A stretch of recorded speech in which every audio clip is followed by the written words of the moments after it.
그래서 여러분이 몇 회독을 해야 되냐? 9회독, 좋아요에 골든벨까지 해주실 거죠?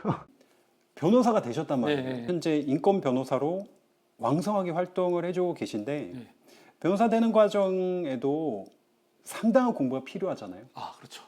로스쿨이라는 데를 이제 들어가야 되는데 네, 네, 네. 로스쿨에 합격하기까지의 과정도 쉽지가 않죠. 네. 리트 시험을 보고 맞아요, 뭐 맞아요. 학점도 있어야 네, 되고 네, 네. 등등한데 제가 들은 이야기도 있거든요. 예, 리트 신수설이 있다. 맞아요.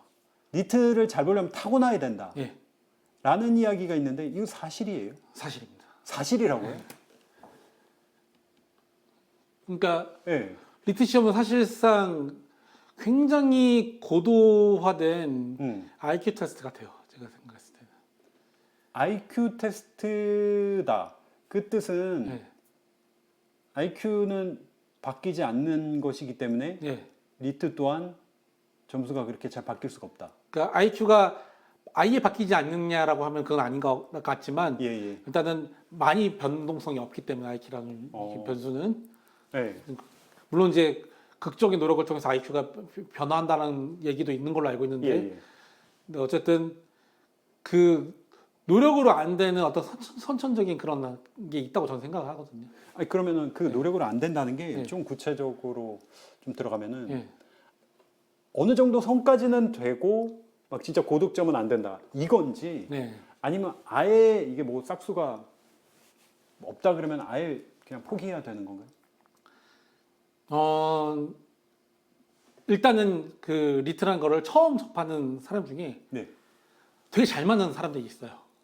예. 그러니까 심지어 공부를 한 번도 안 하고 그냥 시험 삼아 쳤는데 거의 만점에 가깝게 나와서 원래는 로스쿨이라는 거에 관심이 없었는데 뭐 로스쿨 가는 데들도 있어요.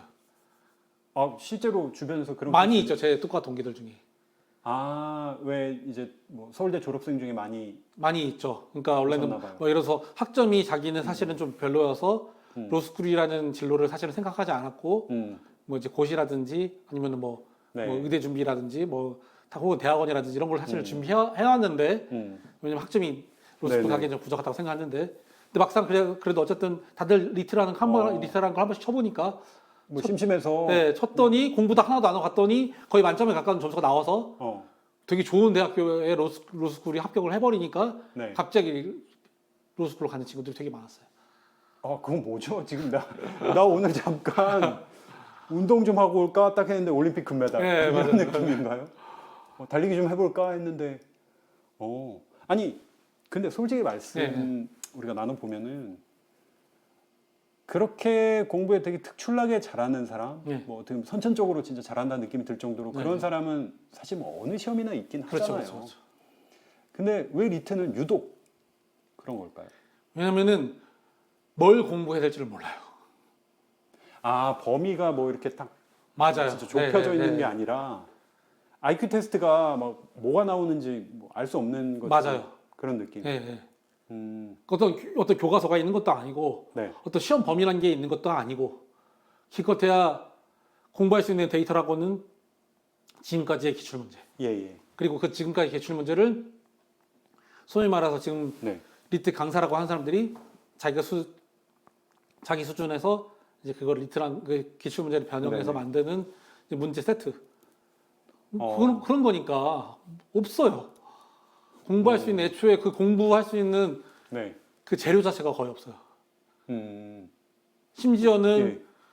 그 일본 법학적 적성 시험 막 기출 문제 갖고 오는 사람들도 있고 예. 심지어는 그 미국 로스쿨 시험 중에 LSS 이런 문제를 갖고 오는 사람들도 있고 예. 워낙 그 공부할 수 있는 게 없다 보니까 데이터가. 아직도 그렇군요. 네. 제가 왜냐면은 리트 그러니까 이제 로스쿨 시험 1회를 네. 제가 이제 풀어보고 그리고 제 주변에 그걸 준비하는 분들이 계셔가지고 제가 또 뭐 대단한 건 없지만 네. 공부법 알려주는 사람이니까 연장선에서 알려주고 그랬었는데 그때 정말 예를 들어 모의고사도 네. 와 정말 모의고사 쓰레기예요. 오류가 맞아. 와 어떻게 이렇게 막 그 답 자체를 신뢰할 수가 없어요.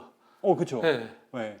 저는 그게 진짜 문제라고 생각했거든요. 준비 자체가 이건 뭐 교재 자체도 완전 이건 그때 1기니까 1회니까 뭐 검증된 것도 없었고 이제 막 뭐 여기저기 뭐 국어 가르치는 선생님께서 막 리트 가르치시기도 하고 네, 그런 맞아요. 시절이 있었는데 문제가 진짜 엉망진창이어가지고 제가 진짜 깜짝 놀란 적이 있었는데 지금 그 정도까지는 아니지만 여전히 좀 예를 들면 순회라고 하면은 딱딱 뭐 EBS 뭐 네, 어떤 교재 맞아요, 뭐 맞아요. 개념서 이렇게 딱 어떤 일종의 커리 같은 게 있는데 있죠. 없다는 거죠. 없죠. 뭐 기초 레벨, 뭐 중급 레벨 이런 게 전혀 없어요. 어떻게 준비해야 됩니까? 그래서 그 보통은 이제 많은 경우들은 인강이나 학원을 듣고 음. 뭐 심지어 전혀 안 되는 애들은 뭐 과외도 듣고 뭐 이러는데 근데 사실 저도 사실 학원은 다녀봤어요. 리트. 왜냐면 리트를 학원 다녔는데 학원에서 많은 걸 배울 수 있는 건 아니었고 학원이 도움이 되긴 됐어요. 어떤 것 때문이냐면 매일 시험을 치게 해줬어요. 그거는 내가 해도 되잖아요. 친구들이랑 갈 수도 있고. 그러니까 새로운 문제를 그 강사들이 일단 문제 수준이 좋고 나쁘고를 떠나서 어쨌든 매일 새로운 문제로 막 만들어서 막 시험을 똑같은 시간 안에 주어진 시간 안에 그 수험생도 있고 그 시험을 치고 그 안에서 등수 다 매겨주고 하니까 문제 질이 예. 좋지는 않았나 봐요. 좋지는 않았어요. 좋지는 않았지만 그 어쨌든 그 뭐랄까 그 시험을 계속 치게 해주는 그런 환경을 만들어 주니까 그것 때문에 저는 어쨌든 그 부분에 있어서는 도움이 됐는데 근데 그게 내 절대적인 실력 자체를 높아준 건 아니었고 네네. 네. 그럼 뭘? 그래서 제가 네. 리트라는 시험을 사실은 2번 봤어요. 어. 한 번에 못 들어갔고 네. 네. 그 구본석 변호사님께서는 한 번에 잘 안 네, 들어가시잖아요. 맞아요. 네. 아, 대학도 네. 네. 몇 번 이제 그런 과정이 있었고. 네. 그러면은 이제 2번 치르시면서 네. 더 이제 느끼신 게 있으실 거잖아요. 그러니까 제가 음. 처음에 리트를 쳤을 때는 너무 잘 풀려서 저는 되게 점수 되게 잘 나올 줄 알았어요. 그래요? 막 문제 정답이 다 보이고 막 이랬으니까. 그래서 그거 되게 쉽게 풀었고. 오. 그런데 합격이다 이렇게. 네. 네. 나중에 채점을 해보니까 저는 그 가나형을 잘못 바꿔서 채점한 줄 알았어요. 콜수형, 짝수형을. 아, 너무 많이 틀려서? 네. 아니 잠깐만요. 아니 지금 구은석 변호사님께서는 육사 수석, 네. 경찰대 뭐 1차 수석, 서울대 뭐 4년 전액장 학생 하면서 왜냐면 그런 학생들 있잖아요. 수능 시험 봤는데 나 진짜 엄마 나 이번 잘 본 것 같아. 근데 막 채점해 보면 54점. 이러는 경우가 사실 전형적으로 좀 공법을 모르거나 공부해 본 적이 없거나 시험을 원하는 거에 뭔지를 모르거나 하는 경우에 발생한 일인데 그게 리트 시험에서 그런 경험하셨다고요? 그렇죠. 제 인생에서 처음으로 어떤 공인 시험이라는 것에서 절반을 안 맞아 본. 아, 반타작도 못했어요? 네, 맞아요. 아, 천하의 지금 구본자님께서 옛날 별명이 구본자. 네. 그래서 제가 그때 채점하고 나서 제가 느낀 거는 나는 법조인이 안 되는 운명인가 보다. 라는 거를 그때 깨달았어요. 아까 타고 나야 나는 된다. 운명적으로 그냥 법조인이 안 맞나 보다라는 생각을 했어요. 왜냐면은 원래 처음에 법대를 가고 싶었는데 아, 그렇죠. 맨 처음에는 그 당시에 서울대 법대를 목표로 하셨었죠. 근데 이제 처음에는 서울대 법대에 수능 정시로 1차까지 다 뚫었는데 마지막에 논술에서 떨어져서 최종 합격, 최종 탈락을 했고 이제 재수하고 삼수하는 과정에서 드디어 점수를 잘 받았는데 아예 법대라는 게 폐지돼 버리고. 그렇죠. 그때 자유전공학부 생기고. 그래서 나는 법조인이란 길이 내 운명적으로는 못 가게 누가 막나 보다. 나는 아닌가 보다. 네. 라는 거를 그때 되게 절망감을 느꼈어요. 그래서 이제 주변에서 나 법조인 말고 다른 걸 해야 될 것 같다. 라고 하다가 그때 돼서 이제 그때쯤에 인생을 많이 다시 한번 반추해 보면서 내가 인생의 초심 그리고 내가 무엇을 하고 싶었는가 라는 걸 여러 가지 고민을 하다가 사실 그때 진로 고민도 많았고 그때 그 강성태 고객님도 찾아가서 여러 가지 고민을 많이 방황을 했었었는데 그래서 그러니까 결국 초심으로 다시 돌아가자라는 마음을 다시 찾고 넘을 수 없을 것 같은 벽이지만 한번 내가 넘어보겠다. 그래서 내가 지능의 문제라면 지능이란 걸 깨보겠다. 되든 안 되든 네네네. 한 자세로 해서 넘겼죠. 아니 그러면은 네. 좀 처음 들었을 때는 뭐 리트 신수설 뭐 이런 게 타고 나야 된다. 신이 정말 점지해 줘야 네, 된다. 네. 이런 느낌인데 사실 구본석 변호사님 말씀 들어보면은 구본석 변호사님 케이스를 보면은 네. 그게 아닌 것 같긴 하거든요. 네. 처음엔 그렇게 네, 맞아요. 못했지만 네. 결국에는 가능하다는 건가요? 그렇죠. 근데 그게 제일 일단 제가 오늘 말하고 싶은 결론이었어요. 네. 그런데 이게 쉽지 않아요. 거의 제 주변에 거의 저밖에 이걸 넘는 사람 거의 저밖에 못 봤고. 그러니까 대부분은 처음에 잘 이 시험에 맞지 않는다. 점수가 잘 안 나오는 분은 계속 좀 잘 안 나오는. 안 나오고 심지어 더 떨어지는 경우도 많아요. 그 정도까지 네. 되는데 이렇게 처음에 반도 못 맞았던 사람이 이렇게 성적이 쭉 오르는 경우는 굉장히 드물다. 맞아요. 아니 그러면은 더욱더 궁금해지는데 네. 비결이 뭔가요? 제가 사실 제 아까 말씀드렸다시피 제가 제일 잘하는 것은 그 어떤 공부법 이론을 만드는 거였어요. 그렇죠. 왜냐면 네. 대학생 시절에 네. 교육봉사 하시고 할 때도 공부법 네. 정말 많이 얘기하셨잖아요. 그래서 그 결론부터 말씀드리자면은 이제 지능이라는 것은 제가 봤을 때 선천적인 건데 어쨌든 사후적으로 이 지능이라는 것을 사후적으로 풀어내는 학문이 무엇일까라고 저는 생각을 해봤는데 네. 지능은 곧 어쨌든 이 시험에서 치르는 지능의 여러 영역 중에 테스트하는 것은 이성이라는 것이고 이 이성이란 것이 무엇일까를 가장 깊게 진지하게 연구하고 있는 방법론적으로 연구하는 분야는 논리학이란 거고. 네네네. 그럼 저는 그 논리학이란 것을 사전적으로 그러니까 선천적으로 그게 안 된다면 사후적으로 이 논리학이라는 부분에 대해서 마스터해야겠다. 그 정도로 네. 아주 근본을 정말 내가 들어가겠다 이런 마인드였네요. 네. 사실 맞긴 하죠. 리트 사실 수능도 그렇잖아요. 기본 논리니까. 네. 아니 그래서 그러면은 진짜 논리학을 공부하신 거예요? 그렇죠. 아예 그 서울대 철학과 그러니까 논리학을 공부하는 건 서울대 철학과에서 배우는 거거든요. 예. 그래서 요새는 사실 철학과가 인기가 있다고 들었는데. 오히려. 예. 그 철학과에서 배우는 그 논리학 관련된 개념서라 그 교과서라든지 철학과 전공에서 배우는 그 다시 쭉 보고. 아니 대체 어떤 책이길래? 그 논리학 저서들이 그 커리큘럼에서 서울대 철학과에서 보는. 그걸 아예 진짜 거의 이거는 원점이다 못해. 네. 완전히 첫 시작으로 돌아간 느낌. 그렇죠. 커리큘럼을 다시 밟은 거죠. 제가 제 스스로. 그런 시험들이 결국에는 논리학에서부터 이제 근간한다. 나오는 그게 되게 거니까. 비효율적인 공부법일 수 있어요. 그렇지만 그게 가장 전 본질적이라고 생각을 했기 때문에. 그래서 네.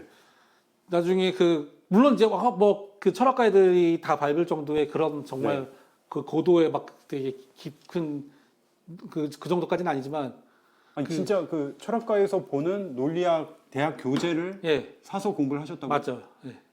그리고 네. 그 당시에 서울대에서 ETL이라고 강의가 있는데 그 일반인들한테 맞아요. 교수님들이 그때 인터넷 강의 막 같은 거 이렇게 자기가 촬영해서 이렇게 맞아요. 일반인 누구나 볼 수 있게 해줬어요. 그거 보고 수업도 듣고. 어떤 교수님 어떤 강의 들으셨어요? 지금 이것도 정확히 도움이 될 수 기억이 안 있어요. 나는데. 기억이 안 나요. 그때 논리학 가르쳤었던 교수님이었어요. 왜냐면은 이게 어떻게 보면 비결의 시작일 수도 있기 때문에. ETL이면은 아직도 열려 있을 것 같은데. 알려주세요. 네, 나중에. 그 논리학을 공부를 하니까 뭐가 달라지던가요? 처음에는 그냥 아예 뜬구름 잡는 거죠. 그 공부란 시험이 이런 건데 사실은 아까 제가 한 말이랑 모순되거든요. 저는 공부를 잘하는 것과 시험이라는 것을 잘 보는 것은 다른 영역이고 대부분 사람들은 시험이라는 것을 잘 보는 것을 해야 되는데 자꾸 공부를 잘하려고 한다. 근데 지금 제가 결국 하고 있는 거는 지금 시험이란 것을 등한시하고 지금 아예 그 공부라는 것의 근본을 다시 들어간 거잖아요. 네네. 그러면 어떻게 보면은 철학을 하시기로 마음 먹은 건데. 그럼 아예 지금 제가 했던 얘기가 딴판의 얘기인 건데 이걸 선택했던 거는 뭐냐면은 이거 시험이라는 걸 공부할 수가 없다. 그러면 제가 할 수 있는 거는 공부를 한 걸 잘해야 된다. 아, 그래서 오히려 진짜 일반적인 접근이 아니라 완전 다른 방법으로 네. 좀 접근을 해보시는 거였네요. 네, 그래서 논리학 공부를 다 하고 그래서 있어요. 논리학 문제 푸는 것 마치 수학 문제 풀듯이 여러 가지 그 기호들로 막 푸는. 있다는 게 무슨 말씀이세요? 그러니까 논리학 기호들로 인해서 여러 가지 수학 연산자처럼 풀어내는 공식들이 있어. 그런 연습 문제 같은 것들이라든지. 아, 그게 서울대학교 철학과 논리학 수업에서 네, 그런 연습 문제 쫙 이렇게 있어서. 오, 그런 수업이 있었어요? 예, 마치 수학 문제 풀듯이. 그것 좀 꼭 알려주세요. 네. 오. 그런 식으로 어떤 논리 기호학적으로 연산하는 것들이 일단 체계화 돼버렸고, 그리고 이제 나중에 텍스트를 읽음에 있어서 그걸 다 논리학으로 치환하는 연습을 2단계로 했던 거고. 그래서 제가 텍스트 읽는 능력은 좀 떨어질지라도, 왜냐면 저는 텍스트 읽는 능력이 떨어진다고 생각했거든요. 다른 네. 그 서울대생이나 다른 동 경쟁자에 비해서. 왜냐면은 저는 어렸을 때부터 공부 이렇게 체계화되지 않았고 책을 많이 읽지 않았던 상황이었기 때문에. 근데 서울대생이라거나 혹은 로스쿨 준비한 애들은 어렸을 때부터 책을 많이 읽었던 애들이거든요. 네네. 그러면 그 텍스트 독해력은 제가 떨어진다고 저는 생각을 스스로 깨달았고. 네. 그래서 근데 제가 텍스트 독해력은 떨어지지만 수학은 잘한다고 생각했거든요. 그럼 이거 수학적으로 다 치환하자. 그럼 이제 수학적으로 다 논리학적으로 다 치환하면 되게 이쁜 수학 공식들이 만들어지고 간단하게. 예. 그래서 내가 텍스트를 읽는 것이 아니라 수학 공식 그거를 마치 AI가 이 텍스트를 수학 연산화 시켜서 수학 공식 문제 풀어내듯이 문제를 풀었던 거고. 예. 그래서 제 주변에서 그때 같이 공부했던 사람들이 제 문제 푸는 걸 보면은 이게 도대체 무슨 외계어들이 막 붙어 있냐 막 이런 얘기까지 나올 정도였고. 정말? 네. 아니, 그게 사실은 가능할 수 있는데 예. 문제는 그걸 다 기호로 치환해가지고 하는데 시간이 걸리잖아요. 그렇죠. 근데 그 짧은 시간 안에 그걸 다 하실 수 있었어요? 그냥 고시 공부 다시 하듯이 했어요. 그거를. 그러니까 시험 시간 자체가 예. 부족하잖아요. 나중에는 그러니까 그 연습하는 과정이고 나중에는 이제 아까 말씀드렸다시피 그 학원에서는 주어진 시간 안에 딱딱딱 시험 매일매일 시험 치는 훈련을 시키잖아요. 그래서 점점 이렇게 현실화 시키는 거죠. 그러면은 예를 들어 지문이 있으면은 사실 수능 국어에서도 도식화를 뭐 하잖아요. 뭐 세모, 네모 맞아. 그려가면서 그런 것처럼 하셨다는 말씀인가요? 그거는 아주 저차원의. 좋죠. 그런 걸로 택도 없죠, 진짜. 택도 없어. 그나 거의 거의 장난 수준의 초등학교 애들이 장난 수준의. 그럼 여기서 잠깐 그걸 여쭤보도록 할게요. 수능 국어 진짜 어려워졌을 때는 막 니트로 준비하는 고등학생도 있었어요. 재수생, 삼수생 특히. 그렇게 니트를 뭐 논리학까지 파고들면서 공부를 한 경우에는 그러다가 수능 국어 시험을 딱 보면은 비문학 봤을 때 어떤 생각이 드나요? 되게 쉽죠. 쉽다. 그냥 딱 보면 쫙 해서 대충 무엇을 물어보겠고 대충 어느 쯤에 3점짜리 문제가 걸려 있을 거고 어떤 그 정도. 대충 요 정도에는 추론 문제가 나올 것이다. 혹은 비판 문제가 나올 것이다. 딱 지문을 딱 읽어보면 요런 거 딱 추론 문제 내기 좋지. 요런 논리 구조를 통해 가지고 그래서 이런 식으로 비꼬아서 이거를 정답으로 문제를 만들어내겠지. 그럼 딱 그 정도까지. 그러면은 거의 그냥 글을 읽더라도 여기서 요런 문제 내봐야지 출제위원이 아니어도 거의 그 정도 수준 되겠네요. 그렇죠. 자, 그러면은 그 정도인데 결과적으로 그 효과가 있었다는 말씀이었잖아요. 그 얼마나 시간이 걸렸죠? 한 10개월 정도 걸렸던 것 같아요. 10개월 동안 논리학만 파신 건가요? 아니면은 논리학을 끝내고 실전? 그러니까 논리학 공부는 최대한 빨리 압축적으로 하고. 그게 얼마나 걸리셨어요? 그게 한 2개월, 3개월 정도 걸렸고. 2-3개월 만에 대학교 이제 그 논리학을 막 꼼꼼히 다 필요한 거 아니니까. 네네. 그렇죠. 학문을 할 건 아니니까. 그리고 나중에는 나머지는 다 이게 연습하는 이거를 체계화시키는 소위 말해서 체득화시키는. 아 실제 시험에다가. 예. 아니 주변에 네. 그렇게 대학교 논리학까지 파고 들어가지고 네. 리트 성적을 역전시키고 하신 분 있었나요? 없었다고 제가 아까 말씀드렸던 것이 바로 그거. 저밖에 못 봤다. 아 못 봤다. 네. 이거는 좀 네. 생각 자체를 안 할 것 같아요. 네. 그리고 사실 시간이 없잖아요. 맞아요. 언제 대학교 논리 그거를 수업을 듣고 2, 3개월을 이제 할애하셨다고는 했지만 그게 사실 그래서- 기간에선 짧지 않아서. 그래서 저는 만약 로스쿨 시험에 혹시라도 관심 있는 사람들이 있다면 1학년 때부터 논리학 공부를 아예 애초에 해라. 아 진짜 좋은 이야기다. 예. 예. 그냥 진짜 내가 좋은- 철학과가 아니고 혹은 내가 예. 이공계라도 그 한 학기에 그러니까 한두 수업 정도는 논리학 수업을 커리큘럼 따라가 봐라. 아 진짜 좋은 예, 이야기예요. 예. 그러면은 이 얘기도 사실은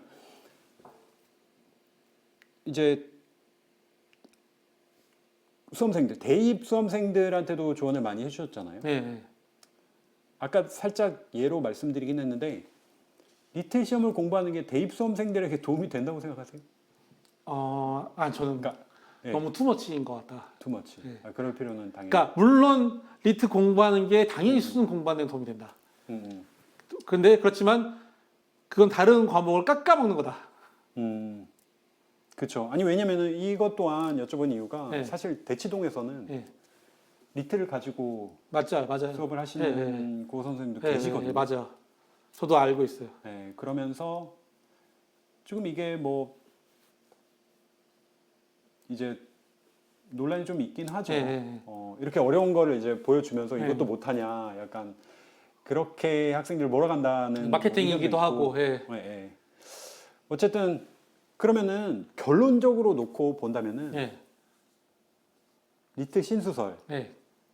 있긴 하지만 근본부터 파고든다면은 해법은 있다. 그렇죠.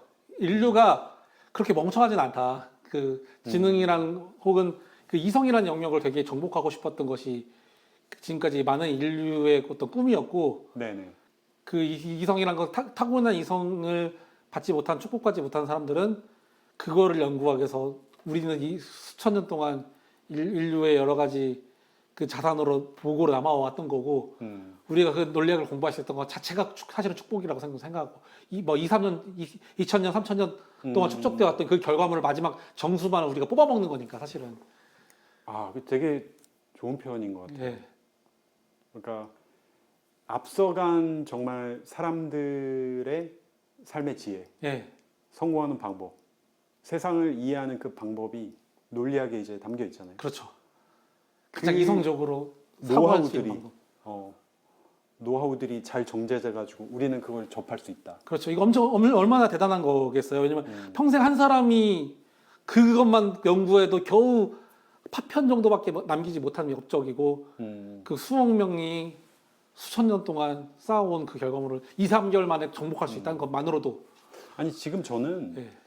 구본석 변호사님을 또한 다시 보게 됩니다.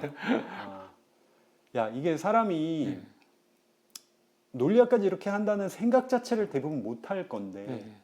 이렇게 근본적으로 해결을 이제 하는 방법을 찾아냈다는 것 자체가 이게 구본석이라서 가능한 게 아닌가라는 생각이 들 정도로 지금 같이 보시는 분들이 예전에 공부의 왕도라는 EBS 프로 맞아요.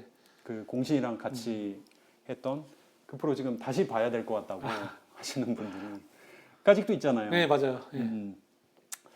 말씀해 주셨는데 그러면은 리트에 대해서 좀 말씀 어느 정도 네. 되게 중요한 말씀 해주셨으니까 네. 어느 정도 이해하셨을 것 같아요. 그러면은 로스쿨 합격하기 위해서 네.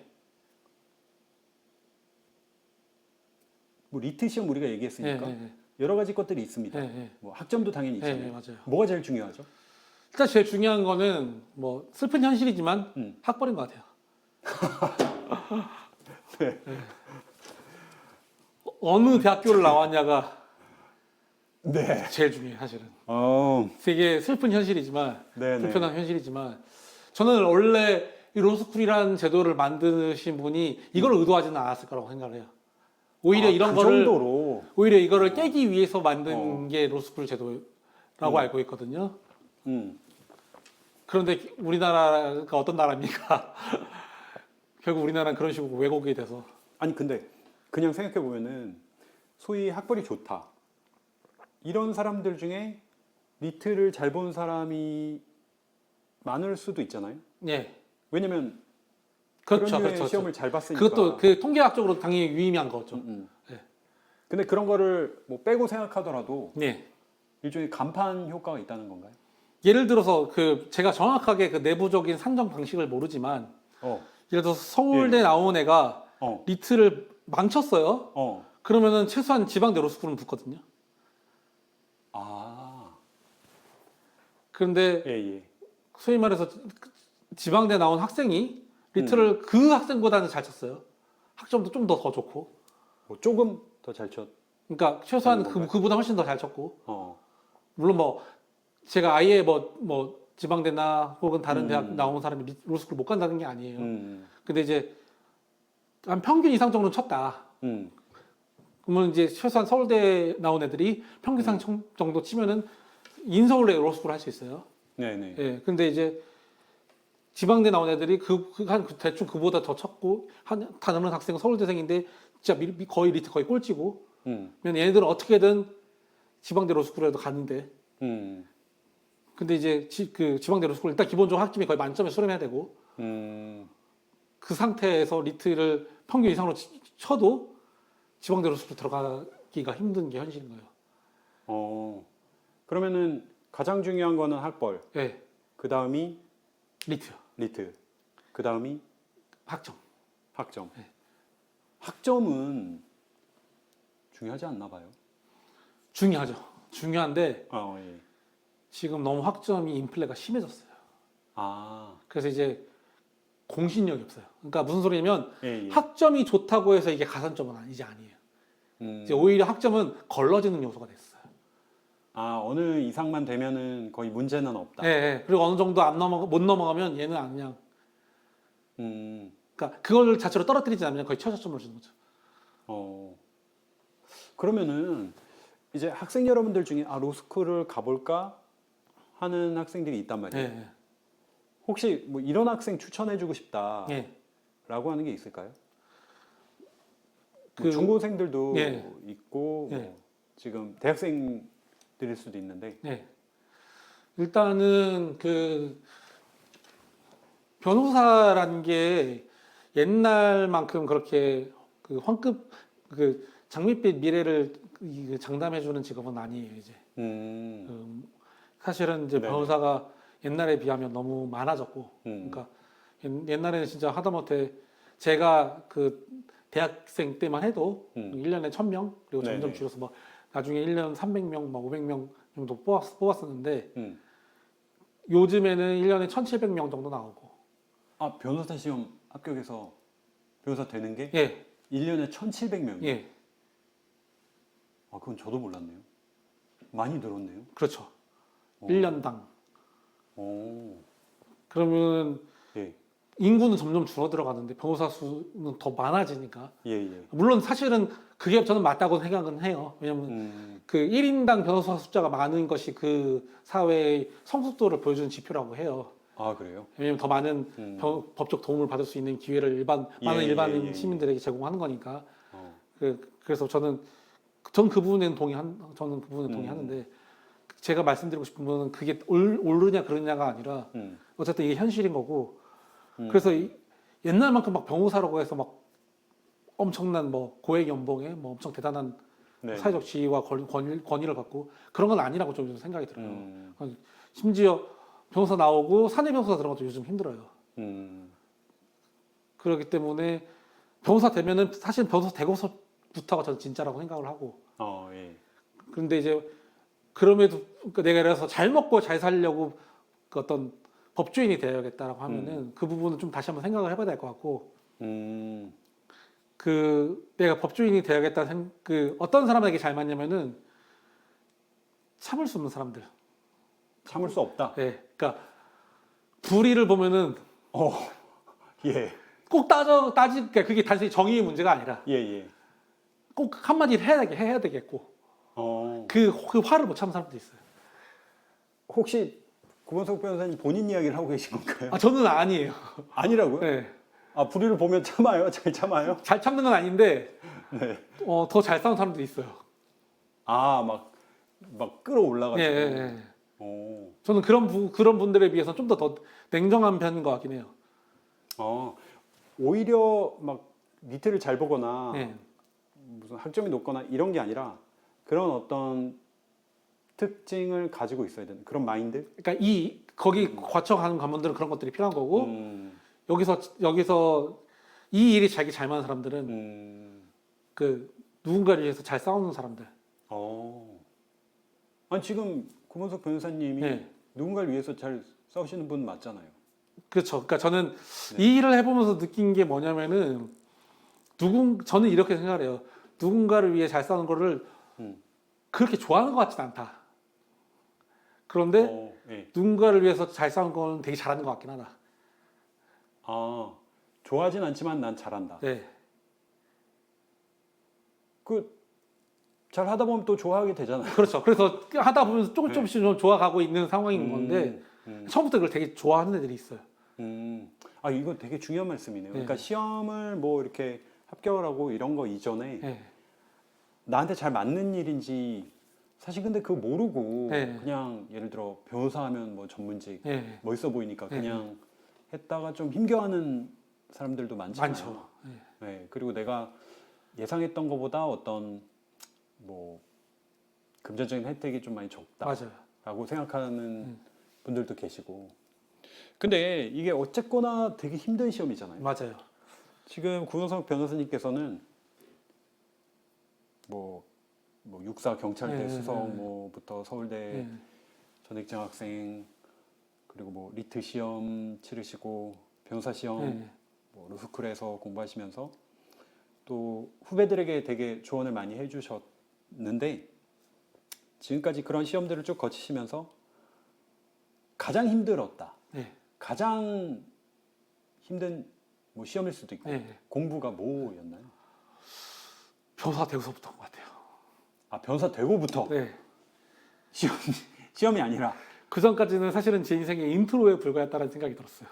뭐야? 아니 지금 리트 논리학의 근본부터 네. 파고들어서 뭐 거의 소크라테스 시절부터 그 한 논리학부터 파고들어가지고 리트 시험 그렇게 힘들게 성적 올리고 변호사 시험 정말 그 몇 회독을 한 거예요? 변호사 시험 말하는 건가요? 변호사 시험 할 때 막 뭐 진짜 뭐 수십 회독을 했죠. 수십 회독을 하고 10회독은 넘었다는 거잖아요. 네, 당연히. 그걸 하고 그 유명한 일화 네. 그 텐트까지 쳐가면서 네. 그 대학교에서 숙식하면서 하루 종일 공부하고 그 모든 과정보다 지금 변호사가 된 다음에 네. 인권 변호사가 된 다음에 공부를 더 많이 한다고요? 더 많이 해요. 진짜 지금까지 공부는 공부가 아니었구나라는 것을 깨달았어요. 이 일을. 뭐야? 아니 진짜로? 네. 아니 이거는 아니 보통의 경우 네. 이렇게 좀 뭐 공부를 잘하고 합격을 하고 하면은 이제 인생이 좀 편해지고 네. 뭐 익숙해지고 물론 일을 배워야 되는 과정이 있긴 하지만 그러고 나면은 이제 좀 수월해지고 이런 걸 상상하는데 지금 벌써 변호사 되신 지가 네. 연차가 좀 되셨단 말이에요. 네. 근데 아직도 공부를 거의 이 일은 기본적으로 공부하는 직업이에요. 공부를 하지 않으면 도태되는 직업이고, 그러니까 그런데 이제 공부를 안 하는 변호사들도 굉장히 많아요. 사실은. 그럼 도태된다는 거예요. 네. 이제 그런데 어쨌든 이 직업은 전문직이란 거고, 전문직은 네. 소위 말해서 프로페셔널이고, 그러려면은 대충 해서는 안 되고 더군다나 차라리 내 일이면 내가 책임지는 거니까. 그러니까 내가 감수하고 되면 상관없는데 다른 사람의 인생을 짊어지는 거기 때문에 이게 그렇게 쉬운 문제가 아닌 게 되는 거죠. 내가 조금 더 노력할 수 있다면 이 사람 인생이 달라질 수 있는데 예. 그게 너무 무서운 거예요. 저는 아, 그 책임감. 야. 아니 근데 이게 일이다 보니까 네. 그냥 뭐 설렁설렁 할 수도 있는 거잖아요. 네. 그렇다고 뭐 범죄를 저지르는 건 그것도 아니죠. 아니죠. 몰라요. 그리고 심지어 그게 어. 그렇게 열심히 하는지 아닌지도 몰라요. 그니까요. 근데 저의 양심인 거예요. 아니 대체 어느 정도로 지금 변호사가 된 다음에도 예. 어느 정도로 열심히 하길래 제가 막- 예. 제가 일단은 공부를 해보면서 밤은 샌 적은 없거든요. 수면 시간 자체가 적은 적은 있어요. 아, 하루- 밤새면 타격이 너무 크잖아요. 하루에 두세 시간씩 뭐 자거나 이런 경험들은 꽤 있어요. 그 수험생활 시절 예, 시절에. 근데 아예 진짜 밤 1도 안 자고 밤을 새는 게 예. 변호사 되고서부터 지금까지 일주일에 2번 있었어요. 일주일에 2번 꼴로 한숨도 뭐라고? 안 자고 밤을 새서 일을 하고 있어요. 잠깐만. 그러면 지난주에 예, 이틀은 밤을 샜죠. 아예 그냥 잠을 안 자고. 어떻게 살아 있는 거예요? 아니, 그래서 제가 그 변호사 한 2년 차쯤에 네. 응급실에 실려갈 정도였어요. 제가 원래 체력이 되게 좋고 되게 건강한 그러니까요. 사람인데 예, 예. 제가 응급실에 실려갈 정도였어요. 아니 저는 전혀 몰랐거든요. 네. 아니 왜냐면 공석 변호사님 네. 오늘 뵀을 때도 예, 아니 피부나 뭐 얼굴이나 네. 좋아 보여가지고 아 요즘 잘 나가니까 네. 좀 살기 편한가 보다. 아주 과장하면. 예, 어쨌든 괜찮은 것처럼 느껴졌는데 너무 열심히 하시는 거 아니에요? 아 진짜 그 병원에 실려갔을 때는 췌장염이란 거였는데 예. 그 췌장이 아프면 되게 아프거든요. 아, 예. 진짜 막 명치를 누가 송곳으로 찌르는 정도의 고통인데 예. 그거 너무 아파서 그 기절할 정도로 병원에 결국 실려갔을 정도였는데 네. 병원에 입원했을 때도 일을 하고 있었어요.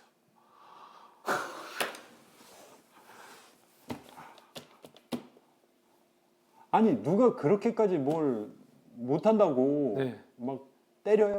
아니요. 아니잖아요. 네. 책임감 때문에. 책임감 때문에. 야, 제 인생은 제가 열심히 안 하면 그냥 제가 힘들어지면 될 문제인데 이 사람은 저에게 인생을 맡긴 거잖아요. 아니 지금 예. 사실은 예. 이제 변호사 일을 하시니까 예. 어떤 안 좋은 일이 있거나 예. 뭐 그런 게 있으면 안 되겠지만 이걸 보시는 분들 또한 예. 구본석 변호사님께 예. 뭔가 요청을 할 수도 있잖아요. 예. 사건을 맡기고. 예. 그러기 죄송할 정도네요. 네. 예를 들어 우리가 그 네. 멘토링했던 학생들 중에 네. 뭐 안 좋은 일이 생겨가지고 요청을 하거나 네. 실제로 그런 일도 있지 맞아요. 않아요? 예. 네. 근데 이 정도로 열심히 하면은 네. 좀 부탁드리기가 죄송할 정도네요. 돈을 들이고 설령 한다고 하더라도. 야. 그래서 네. 이제 저도 좀 사실 마음 편한 게 이제 그분들이 최소한 제가 다 이길 수는 없잖아요. 지더라도 저를 욕을 안 해요. 아 얼마나 열심히 했는지. 예. 진짜 지더라도 오히려 저를 위로해줘요. 젖잘싸 했다. 아 반대로 위로를. 아 고생한 거 다 하신다. 이렇게까지 했는데도 안 되는 거면 안 되는 거고 받아들이겠다. 야. 보통 사람들이 못 받아들이는 거는 내가 이기고 져서 지고를 못 받아들이는 게 아니라 최선을 다하지 못해서 진 걸 못 받아들이는 거거든요. 야. 그럼 그 과정 자체가 이 사건에서 이기려고 네, 모든 방법을 다 찾아보고 그렇죠. 이거에 관련된 어떤 그게 뭐 사회, 문화, 경제, 예, 뭐 과학적인 지식들 예, 다 뒤져보고 예, 하는 그런 것들이 일종의 공부인 거잖아요. 예. 지금 그 어느 때보다 열심히 공부를 하고 계신 맞아요. 거시고. 그러니까 예를 들어서 어느 정도냐면은 이제 광어 양식장 하시는 분이 계신데 예, 그 대여금 소송이 붙었어요. 예, 그런데 사실 대여금이 광어 양식장이랑 사실 크게 무관한 쟁점인데 예. 광어 양식장을 제가 처음부터 끝까지 다 공부했어요. 광어라는 생물에 대해서 그리고 양식장이 어떻게 돌아가고 어떤 형태로 운영하고 그 모든 시스템을 다 공부를 했고 네. 그래서 어떤 형태이기 때문에 어떤 식으로 어떻게 돈이 필요하고 네. 그걸 다 이해하게 되니까 상대방이 저한테 물어볼 수가 없는 거고 오히려 그 광양식당의 제 의뢰인이 어떻게 이런 것까지 다 알고 계세요? 지금 양식장 해도 되겠어요. 야, 제가 졌습니다. 네. 그냥 공부의 신 타이틀을 가져가세요. 야, 그 진짜 아니 나중에 광호 양씨가 하려고 그런 거 아니에요? 아니 그 정도까지 할 필요 진짜 없는데 아니 네. 저도 지금까지 사회생활하면서 네. 뭐 그런 일들 많이 경험하게 되거든요. 뭐 소위 말하는 최고의 로펌, 네. 우리나라에서 1위 하는 네. 로펌, 변호사님들부터 뭐 네. 친구들도 알고 지인도 네. 알고 거기에 맡겨본 케이스들도 많이 봤지만 이렇게까지 안 해요. 아시잖아요. 네. 그리고 그게 꼭 그게 필요하거나 꼭 그게 되게 중요한 쟁점도 아니긴 해요, 사실은. 근데 제가 그분의 심정을 모르면 내가 그분을 대변하지 못한다고 생각하기 때문에 네네. 최소한 그분을 이해하려면 그분의 생기를 내가 이해할 수 있어야 한다. 그러니까 최장염이 안 걸릴 수가 없네요. 네, 와, 아니 저 사실은 네. 공부에 관련해서 대단하다는 생각이 들면서도 네. 이제 거기 공부에 있어서는 존경스럽네요. 그게 어떻게 보면 최고의 어떤 공부의 경지가 네. 보통 뭐 학창 시절에는 내가 뭐 좋은 대학을 가려고 뭐 잘 살려고 뭐 다른 사람들한테 뭐 있어 보이려고 공부하는 그런 과정을 거치는데 최고의 경지는 결국에는 어떻게 보면 이 세상을 좀 더 밝게 바꾼다는 그렇죠. 남을 위해서 네. 내가 공부한다는 그게 어떤 면에서는 최고의 경지인데 이미 어떻게 보면 최고의 경지에 도달했네요. 아니요, 아직 한참 멀었습니다. 네. 지금도 노력하고 있는 과정에 있고. 지금 여러분 보세요. 지금 하루에 이틀을 밤을 새고 계신 분인데 오늘 이렇게 하루가 아니죠. 네. 일주일에 밤을 새고 계신 분인데 여러분들에게 어쨌든 조언을 이렇게 해주시려고 정말 어떻게 보면 잠을 쪼개가면서 와주셨는데 오늘 진짜 공부법이면 공부법 그리고 또 공부의 어떤 동기부여면 동기부여 자극 굉장히 많은 것을 저 또한 배우게 된 것 같습니다. 아쉽네, 아직 많이 부족한데 이렇게 네. 기회를 주셔서 오히려. 마지막으로 네.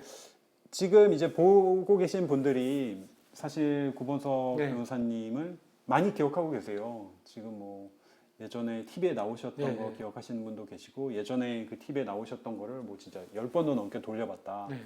이런 분도 계시고 네. 하거든요. 그리고 실제로 구본석 변호사님께 뭐 저희 공신닷컴 통해서 네. 상담을 받아 본 적도 있었고 그런 분들 계신데 무엇이든 다 좋습니다. 네. 그런 학생들에게 어떤 용기를 주는 네. 말일 수도 있고 네. 아니면은 뭐 앞으로 내가 어떻게 살겠다 네. 뭐 이런 걸 수도 있고요. 마지막 드리고 싶은 이야기가 있다면 아, 네, 한 말씀. 제가 이제 오늘 전반적으로 얘기한 거는 되게 뭔가 빡세게 하기 혹은 뭐 비인간적인 뭐 여러 가지 뭐 천재적인 혹은 엄청 뭐 사실은 노력도 재능이라고 하니까 뭐 그런 것들을 다 얘기했지만 그래서 수많은 천재들도 봐왔고 수많은 노력의 천재들도 봐왔고 뭐 정말 비범하다는 사람은 저는 진짜 인생을 살면서 다 봐왔는데 제가 유일하게 넘을 수 없는 사람 유형이 있어요. 그것은 누구죠? 바로 꾸준한 사람. 꾸준한 사람. 네. 제가 그건 정말 넘을 수 없더라고요. 구본석 변호사님도 꾸준하시잖아요. 저는 이제 그 노력에 의해서 계속 꾸준해지만 진짜 목석처럼 그냥 매일 눈이 오나 비가 오나 그냥 예를 들어서 제가 매일 수영을 나가고 있는데 그 제가 이제 체력 관리를 하다 보니까 매일 새벽에 하루에 1시간씩 수영을 하고 옵니다. 네. 그러면 이제 밤을 새거나 하면은 못 가는 때도 있고 뭐 가끔씩 술 약속에 못 갈 때도 있는데 예. 거기에 진짜 술을 마셔도 오시는 매일 오시는 분, 네. 밤을 새셔도 오시는 분. 그래서 진짜 365일 1년 내내 수영하시는 분이 있어요. 혹시 수영장 사장님 아니세요? 아닌데 그냥 자기 본업도 다른 것도 있고 오. 수영이 그 사람이 그렇게 중요한 것도 아닌데 그리고 수영이 미친 사람도 아닌데 그래서 왜 그렇게까지 하시냐라고 물어보면은 그냥 그냥 나는 뭘 하면은 매일 한다. 그 수영이 됐건 뭐 공부가 그렇죠. 됐건 변호사 일이 됐건 그리고 맨날 이제 공부 같은 거 하면은 가끔씩 시험 기간 끝나고 놀기도 하고 뭐 주말에 놀기도 하고 하는데 몇몇 사람들은 주말에도 뭐 시험 끝난 날에도 그냥 눈이 오나 비가 오나 360일 24시간 내내 심지어 뭐 크리스마스도 뭐 방학도 뭐 그런 것도 없이 심지어 저희 회사 대표 변호사님은 휴가도 안 가세요. 주말도 없고